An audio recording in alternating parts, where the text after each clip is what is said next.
أيها الرجل، هل شعرت يوما أن طاقتك تتسرب ببطء، أنك تبذل كل ما لديك، لكن في النهاية تشعر بالفراغ؟ ربما السبب ليس أنت، ربما السبب هو المرأة التي تقف بجانبك، لكنها في حقيقتها سامة. اليوم سأكشف لك 6 علامات واضحة تقول لك انتبه، هذه المرأة ستسلبك سلامك الداخلي. لكن تذكر، نحن لا نحكم ولا نكره النساء، بل نفهم ونرى بعيون الرواقية أن كل علاقة مهما كانت مؤلمة هي فرصة للنمو. ماركوس أوريليوس قال: لا يمكن لأحد أن يؤذيك بدون إذنك، الأمر كله في داخلك. Foundations of Stoicism. الفلاسفة الرواقيون مثل أبيكتيتس، سينيكا وماركوس أوريليوس علمونا أن ما هو في يدنا قيمنا، أفعالنا، طريقة ردودنا، وما ليس في يدنا مشاعر الآخرين، خيانتهم، خيبات أملهم. أبيكتيتس قال: إذا كان هناك شيء لا يخصك فلا تدعه يسرق روحك. وهنا يكمن سر التعامل مع المرأة السامة، أن ترى بوضوح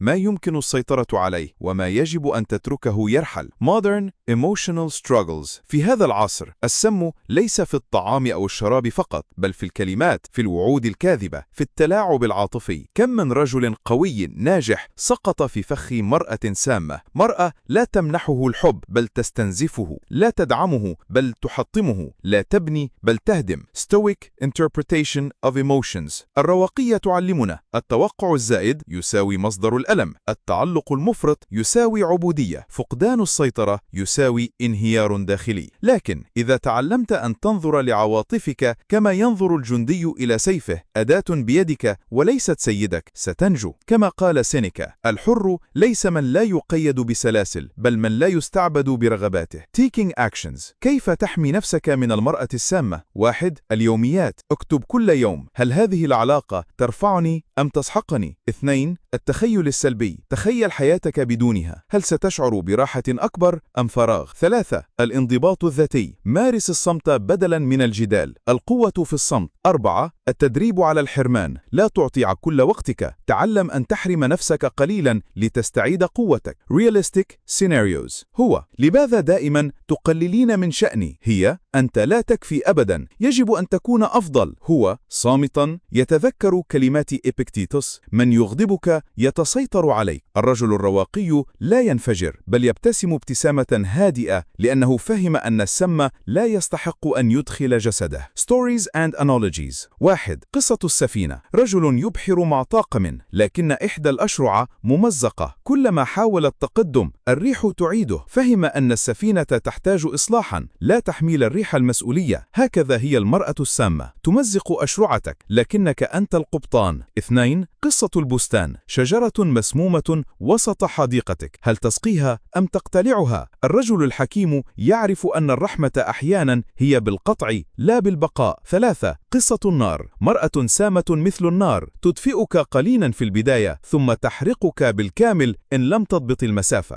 Emotional Climax. هنا الحقيقة القاسية، المرأة السامة لا تتغير بسهولة، قد تعدك، قد تبكي، قد تقول أنا آسفة، لكن السم يبقى سما. وأنت أيها الرجل لست مضطرا أن تكون الضحية، أنت مسؤول عن نفسك، عن قيمك، عن سلامك. ماركوس أوريليوس قال: ابحث عن القوة في داخلك، فالعالم لا يملك أن يمنحك شيئا. Conclusion. إذا اكتشفت هذه العلامات ال6 في حياتك، لا تغضب، لا تكره، لا تتحول لوحش، كن مثل الجبل، ثابتا، صامدا، لا يتأثر بالرياح. المرأة السامة قد تسرق وقتك، لكنها لا تستطيع أن تسرق روحك إلا إذا سمحت لها. اختر الحكمة بدل الغضب، اختر السلام بدل الفوضى، اختر أن تكون رواقيا، رجلا يرى السم لكنه لا يشربه.